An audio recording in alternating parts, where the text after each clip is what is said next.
2024 के नतीजे आए ना, तो एक बहुत ही अजीब सी बात नोटिस की गई थी। मतलब उससे कुछ ही महीने पहले महिला आरक्षण को लेकर देश भर में कितना माहौल था। हाँ बिल्कुल, संसद का विशेष सत्र बुलाया गया था, बहुत ही ऐतिहासिक भाषण हुए थे। वही तो, नारी शक्ति वंदन अधिनियम पास हुआ था। ऐसा लग रहा था कि अब संसद की तस्वीर पूरी तरह बदल जाएगी। लेकिन जब असलियत सामने आई तो जो आंकड़ा दिखा वो सच में चौंकाने वाला था। एकदम सही कह रहे हैं। वो आंकड़ा जमीनी हकीकत और राजनीतिक वादों के बीच का भारी अंतर दिखाता है। चुनाव के बाद नई संसद में महिलाओं की संख्या बढ़ने के बजाय 78 से घटकर 74 रह गई, यानी कुल सदन का मात्र 13.6%। ये काफी निराशाजनक था। हाँ, मतलब इतना बड़ा ऐतिहासिक कानून बनने के बाद भी अगर संख्या घट रही है तो ये सोचने पे मजबूर करता है कि कहीं इस बहुचर्चित महिला आरक्षण को लागू करने में जो देरी हो रही है, क्या ये उसी का सीधा नतीजा तो नहीं है? If you enjoy such content, check out my YouTube channel IAS Zen for in-depth learning and smart preparation strategies. तो आज की इस गहन चर्चा में हम इसी गुत्थी को सुलझाने वाले हैं। बिल्कुल।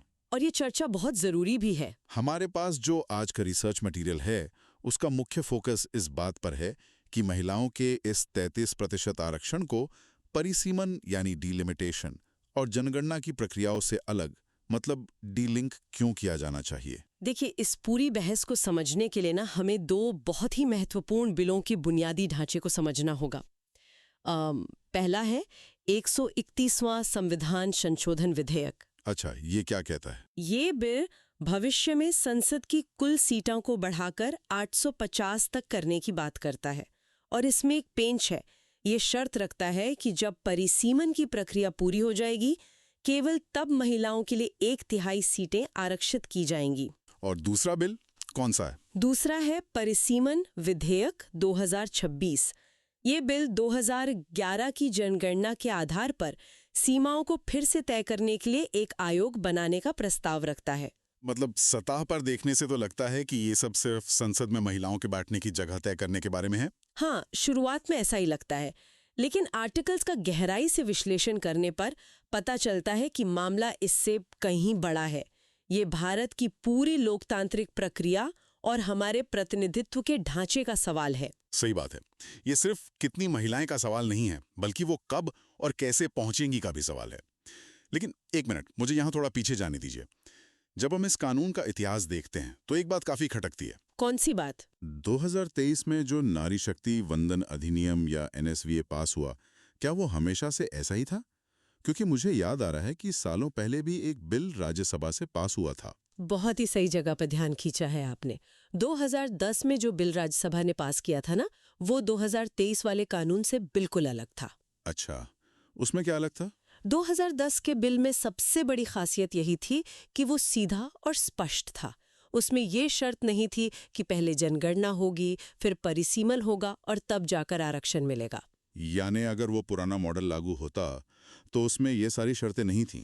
बिल्कुल नहीं। इस रिसर्च में एक बहुत ही स्पष्ट तर्क दिया गया है। स्रोत के अनुसार अगर सरकार ने उसी पुराने ढांचे को अपना लिया होता तो 2024 के आम चुनावों में ही महिला आरक्षण पूरी तरह से लागू हो सकता था। अरे वाह, मतलब इसी बार? हाँ। लेकिन 2023 के कानून ने एक बहुत ही जटिल लिंकेज बना दिया। उसने महिलाओं के आरक्षण को भविष्य की जनगणना और परिसीमन के साथ एक मजबूत गांठ में बांध दिया। और इसी लिंकेज का खामियाजा हमने 2024 के लोकसभा चुनावों में देखा, जहां महिलाओं का प्रतिनिधित्व घट गया। लेकिन बात सिर्फ लोकसभा की नहीं है ना? नहीं, बिल्कुल नहीं। राज्यों के विधानसभा चुनावों में भी इसका असर दिखा है। हाँ, अगर हम राज्यों के डेटा देखें तो तस्वीर और भी ज्यादा साफ हो जाती है। हमारे मटेरियल में जो आंकड़े हैं वो बताते हैं कि 2024 और 25 के बीच 10 अलग-अलग राज्यों में विधानसभा चुनाव हुए। ठीक। इन 10 राज्यों में कुल मिलाकर 1276 विधानसभा सीटें थीं। और वहां कितनी महिलाएं जीत कर आई? सिर्फ 123। Yes, मतलब 1276 में से केवल 123। ये 10% से भी कम है। इस डेटा को देखकर मुझे एक बहुत ही साधारण सी तुलना याद आ रही है। बताइए। मान लीजिए किसी कंपनी में एक कर्मचारी है जो सालों से बहुत मेहनत कर रहा है। उसका प्रमोशन पक्का है, लेकिन मैनेजमेंट उससे कहता है कि देखो, हम प्रमोशन कर तो दें, लेकिन जब तक हमारी नई ऑफिस बिल्डिंग बनकर तैयार नहीं होती तब तक प्रमोशन नहीं मिलेगा। हाँ, ये तो बड़ा अजीब बहाना है। वही तो। अब काम तो अभी भी हो रहा है, कर्मचारी वही है, पद खाली है, तो नई बिल्डिंग का इंतजार क्यों? जब बिल्डिंग बनेगी तब नई केबिन दे देना, अभी प्रमोशन तो दो। क्या ये आरक्षण के साथ बिल्कुल ऐसा ही नहीं हो रहा है? ये तुलना बहुत ही सटीक है। जब आपका मूल उद्देश्य महिलाओं को 1/3 प्रतिनिधित्व देना है, तो उसे एक ऐसी लंबी प्रशासनिक प्रक्रिया के साथ क्यों बांधा जाए, जिसे पूरा होने में कई साल लग सकते हैं। बिल्कुल। और यहीं से रिसर्च का सबसे दिलचस्प और थोड़ा विवादित पहलू शुरू होता है। आर्टिकल में एक सवाल उठाया गया है कि अगर ये लिंकेज इतना ही नुकसानदायक है, तो इसे कानून में रखा ही क्यों गया? हाँ, क्योंकि अगर कोई चीज इतनी स्पष्ट रूप से प्रतिनिधित्व को रोक रही है, तो कोई ना कोई गहरी वजह तो होगी। लेखक क्या मानते हैं? क्या इसके पीछे कोई राजनीतिक गणित है? लेखन ने इसके पीछे 3 कथित राजनीतिक उद्देश्यों की ओर इशारा किया है। पूरी तरह निष्पक्ष रहते हुए अगर हम स्रोत की बात करें, तो पहला उद्देश्य ये बताया गया है कि सरकार वर्तमान जनसंख्या के बजाय 2011 की पुरानी जनगणना का उपयोग करना चाहती है। एक सेकंड रुकिए। 2026 में परिसीमन करना और आंकड़ा 2011 का इस्तेमाल करना, ये तो 15 साल पुराना डेटा हो गया। इससे क्या फायदा होगा? इसका जवाब दूसरे और तीसरे उद्देश्य में छिपा है। लेखक का दूसरा तर्क ये है कि 2011 की जनगणना का इस्तेमाल करके जातिगत जनगणना यानी कास्ट सेंसस की जो तत्काल मांग है, उसे कम किया जा सकता है। इसे थोड़ा और आसान भाषा में समझाइए। मतलब अगर नई जनगणना नहीं होगी, तो जातिगत जनगणना कैसे टलेगी? इसका मैकेनिज्म क्या है? कि वो उसमें जातियों का डेटा भी इकट्ठा करे।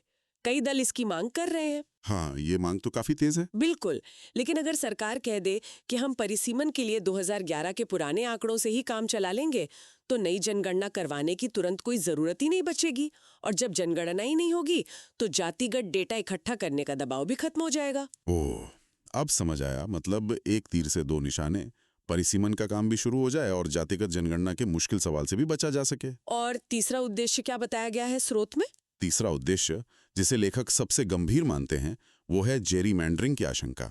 लेखक का तर्क है कि परिसीमन के बहाने सत्ताधारी दल के अनुकूल सीटों की सीमाओं का पुनर्निर्धारण किया जा सकता है। जेरीमैंडरिंग, ये शब्द राजनीति विज्ञान में बहुत सुना जाता है, लेकिन असल में ये काम कैसे करता है? नक्शे पर लकीरें खींचने से कोई चुनाव कैसे जीत सकता है? चलिए, इसे एक बहुत ही आम उदाहरण से समझते हैं। मान लीजिए एक शहर है जहां 100 वोटर हैं। इनमें से 60 वोटर पार्टी ए को पसंद करते हैं और 40 वोटर पार्टी बी को। ठीक है। इस शहर को 10 अलग-अलग चुनाव क्षेत्रों में बांटना है। अगर हम निष्पक्ष रूप से बांटें, तो पार्टी ए को 6 सीटें जीतनी चाहिए और पार्टी बी को 4। लेकिन अगर परिसीमन करने वाला अधिकारी पार्टी बी का समर्थक है, तो वो नक्शे पर लकीरें ऐसे खींचेगा कि पार्टी ए के ज्यादातर वोटर सिर्फ 2 या 3 इलाकों में ही सिमट कर रह जाएं। अच्छा, मतलब उन 2-3 सीटों पर तो ए जीत जाएगी? हाँ, वहां पार्टी ए लगभग 100% वोट से जीत जाएगी। लेकिन बाकी के जो 7 इलाके बचे, वहां पार्टी बी के वोटर मामूली बहुमत में आ जाएंगे और उन 7 सीटों को आसानी से जीत लेंगे। कमाल है।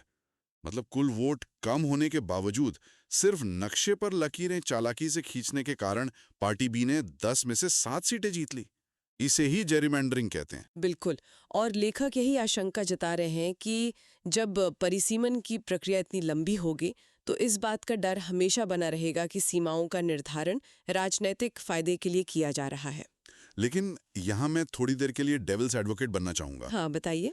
अगर हम इसे सिर्फ एक प्रशासनिक काम की तरह देखें, हाँ, तो क्या ये तकनीकी रूप से सही नहीं है कि महिलाओं के लिए 1/3 सीटें आरक्षित करने से पहले हमें पता होना चाहिए कि कुल सीटें कितनी हैं और उनकी भौगोलिक सीमाएं क्या हैं? क्या परिसीमन पहले होना एक एडमिनिस्ट्रेटिव आवश्यकता नहीं है? ये एक बहुत ही तार्किक सवाल है, लेकिन स्रोत के दृष्टिकोण से इसका जवाब सीधा सा गणित है। महिलाओं का आरक्षण एक निश्चित संख्या नहीं है, बल्कि एक प्रतिशत है, 1/3। हाँ, 33%। तो अगर सदन की संख्या आज 543 है, तो उसका 1/3 निकालकर आज ही लागू किया जा सकता है। अगर भविष्य में परिसीमन के बाद संख्या बढ़कर 850 हो जाती है, तो उस नई संख्या का 1/3 आरक्षित कर दिया जाएगा। प्रतिशत तो हमेशा काम करेगा ना? ये तो बहुत ही बुनियादी गणित है। बिल्कुल।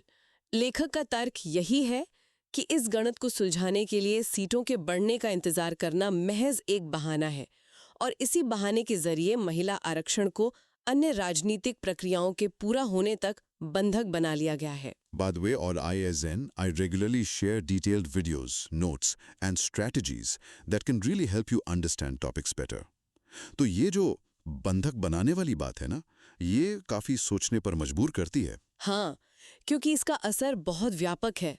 और जब हम परिसीमन की बात करते हैं तो जैसा हमने जेरीमैंडरिंग के उदाहरण से समझा, ये सिर्फ लकीरें खींचने का काम नहीं है। इसका सीधा असर इस बात पर पड़ता है कि समाज के किस वर्ग को कितना प्रतिनिधित्व मिलता है। हमारे स्रोत में एससी और एसटी समुदायों से जुड़ा एक बहुत ही संवेदनशील बिंदु भी उठाया गया है। एकदम सही। यह इस पूरे विश्लेषण का एक बहुत ही महत्वपूर्ण हिस्सा है। स्रोत के अनुसार भारत में परिसीमन हमेशा नवीनतम जनगणना पर आधारित रहा है। अच्छा, मतलब जो सबसे रीसेंट डेटा होता है? हाँ, डेटा पॉइंट की बात करें तो 1971 में एससी और एसटी के लिए क्रमशः 79 और 41 सीटें थीं। फिर 2001 की जनगणना के बाद जब देखा गया कि उनका हिस्सा बढ़कर 24.4% हो गया है, तो ये सीटें बढ़ाकर एससी के लिए 84 और एसटी के लिए 47 कर दी गई। और यहीं पर सबसे बड़ा पेच फांसता है। अगर सरकार 2026 में परिसीमन करती है और 2011 की जनगणना का इस्तेमाल करती है, तो 2001 से लेकर 2026 तक की जनसंख्या वृद्धि नजरअंदाज हो जाएगी। बिल्कुल, पूरे 25 सालों का डेटा गायब। और इसी वजह से स्रोत इसे मनुवादी अन्याय कहता है, क्योंकि यह एससी और एसटी समुदायों को उनके उचित हिस्से से वंचित करेगा। और इसका असर महिलाओं पर भी पड़ेगा, क्योंकि जब एससी-एसटी समुदायों की कुल सीटें ही कम रह जाएंगी, तो उन आरक्षित सीटों के भीतर जो महिलाओं का 1/3 कोटा बनना है, वो भी अपने आप कम हो जाएगा। सही कहा आपने। इसीलिए परिसीमन एक बहुत ही विवादित मुद्दा है। एक्सपर्ट असम और जम्मू कश्मीर के हालिया परिसीमन का उदाहरण भी देते हैं, जिनकी स्रोत में कड़ी आलोचना की गई है। वहाँ क्या हुआ था? आरोप है कि वहाँ की प्रक्रिया अलोकतांत्रिक थी और विशिष्ट समुदायों के प्रभाव को कम करने के लिए ऐसा किया गया। इसके अलावा उन राज्यों का नुकसान भी एक बड़ा मुद्दा है जिन्होंने जनसंख्या नियंत्रण में अच्छा काम किया है। जैसे हमारे दक्षिणी राज्य। मतलब अगर सिर्फ जनसंख्या के आधार पर सीटें बढ़ीं, तो कम जनसंख्या वृद्धि वाले राज्यों का तो सीधा सीधा नुकसान है। बिल्कुल, उनका राजनीतिक प्रभाव घट जाएगा। तो इन सभी जटिलताओं को देखते हुए सवाल यह है कि महिलाओं को उनका अधिकार तुरंत कैसे मिल सकता है? मतलब द वे फॉरवर्ड क्या है? स्रोत एक बहुत ही स्पष्ट कानूनी समाधान प्रस्तुत करता है। महिला आरक्षण एक स्टैंडअलोन यानी स्वतंत्र मुद्दा है। समाधान यह है कि 2023 के 126वें संविधान संशोधन अधिनियम की धारा 334A में एक साधारण सा संशोधन किया जाए। अच्छा, उसमें क्या बदलना होगा? बस उस वाक्य को हटा दिया जाए जो आरक्षण को पहली जनगणना के प्रकाशित होने के बाद परिसीमन प्रक्रिया से जोड़ता है। सिर्फ एक लाइन हटानी है। हाँ, बस लिंकेज खत्म करना है। मतलब परिसीमन और सीटों में वृद्धि एक अलग चर्चा का विषय हो सकता है। जब भी भविष्य में सीटें बढ़ेंगी तो आरक्षण का ढांचा अपने आप बदल जाएगा। इसके लिए वर्तमान आरक्षण को बंधक नहीं बनाया जाना चाहिए। एकदम सही निष्कर्ष है। तो आज की इस गहन चर्चा को अगर हम समेटें, तो हमने देखा कि कैसे वर्तमान कानून ने आरक्षण को परिसीमन और जनगणना के साथ उलझा दिया है। इसका एससी और एसटी प्रतिनिधित्व पर क्या असर पड़ सकता है और बिना शर्त आरक्षण लागू करने की मांग क्यों इतनी तेज है। और ये मुद्दे लोकतंत्र के लिए बहुत अहम है। बिल्कुल।